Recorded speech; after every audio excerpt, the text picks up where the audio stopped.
hello friends, welcome back to my channel AR Mommy Diaries. Thank you for clicking this video.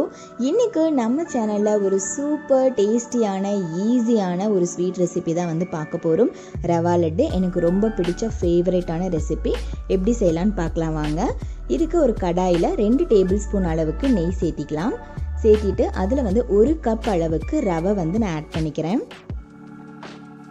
நெய்யில் வந்து ரவையை வறுக்கும்போது அதோட aroma taste எல்லாமே வந்து சூப்பராக இருக்கும். இந்த மாதிரி நீங்கள் ஃபஸ்ட்டு ஒரு 2 மினிட்ஸ் வந்து மீடியம் ஃப்ளேமில் வச்சு நல்லா வந்து வறுத்து கொடுங்க. ரவை நல்லா கொஞ்சமாக வந்து வறுப்பட்டதும் நான் ஒரு 1/4 கப் அளவுக்கு துருவின தேங்காய் வந்து சேர்த்திக்கிறேன். இது ஆப்ஷனல் தான், நீங்கள் விருப்பப்பட்டால் இதை வந்து ஆட் பண்ணிக்கலாம். ஸோ இப்போ பார்த்தீங்கன்னா ரவையும் அந்த தேங்காயும் நல்லா வறுப்பட்டுருச்சு. இந்த டைமில் ஒரு 3/4 கப் அளவுக்கு நான் சர்க்கரை வந்து ஆட் பண்ணிக்கிறேன். 1 கப் ரவைக்கு 3/4 கப் சர்க்கரை வந்து சரியானதாக இருக்கும். அது கூட வாசத்துக்காக 1 டீஸ்பூன் அளவுக்கு ஏலக்காய் தூள் வந்து சேர்த்திக்கிறேன். நல்லா வந்து மிக்ஸ் பண்ணிக்கலாம். இந்த டைமில் காய்ச்சி ஆற வச்ச ஒரு 1/4 கப் அளவுக்கு பால் வந்து ஆட் பண்ணிக்கலாம். இந்த ரவை வந்து நல்லா வந்து பாலை அப்சர்வ் பண்ணிவிட்டு நல்லா சாஃப்டாக வந்து வந்துடும்.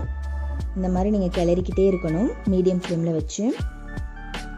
ஸோ பார்த்தீங்கன்னா சூப்பர் சாஃப்டாக இருக்குது.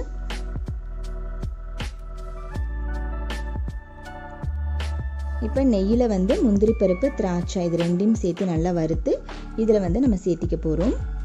சேர்த்துட்டு நல்லா வந்து மிக்ஸ் பண்ணி விட்டுக்கோங்க. ஸோ இந்த மாதிரி கன்சிஸ்டன்சியில் தான் வந்து இப்போ இருக்குது. இதை வந்து ஒரு பாத்திரத்தில் மாற்றிட்டு ஒரு 5 மினிட்ஸ் வந்து நல்லா வந்து கொஞ்சம் குளிரட்டும், கூலாகட்டும். அதுக்கப்புறமா நீங்கள் ரஃப்பாக வந்து கொஞ்சம் ஹீட்டாக இருக்கும்போது ரஃப்பாக உருட்டி வச்சுக்கோங்க.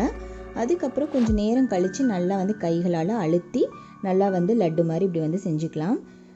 நமக்கு 15 மினிட்ஸில் சூப்பரான இன்ஸ்டண்ட்டான ரவா லட்டு எப்படி செய்யலான்னு பார்த்தோம். இந்த ரெசிபி கண்டிப்பாக உங்களுக்கும் பிடிச்சிருக்கும்னு நினைக்கிறேன். பிடிச்சிருந்தால் மறக்காமல் நம்ம சேனலை சப்ஸ்கிரைப் பண்ணிவிடுங்க. இன்னும் நம்ம சேனலில் நிறைய ரெசிபிஸ் வந்து போஸ்ட் பண்ணியிருக்கோம். அதெல்லாம் நீங்கள் பார்க்கணுன்னு நினச்சிங்கன்னா நிறைய பிளேலிஸ்ட் இருக்குது, கண்டிப்பாக போய் செக் பண்ணுங்கள். மற்றும் ஒரு அழகான வீடியோவில் உங்களை நான் சந்திக்கிறேன். தேங்க்யூ.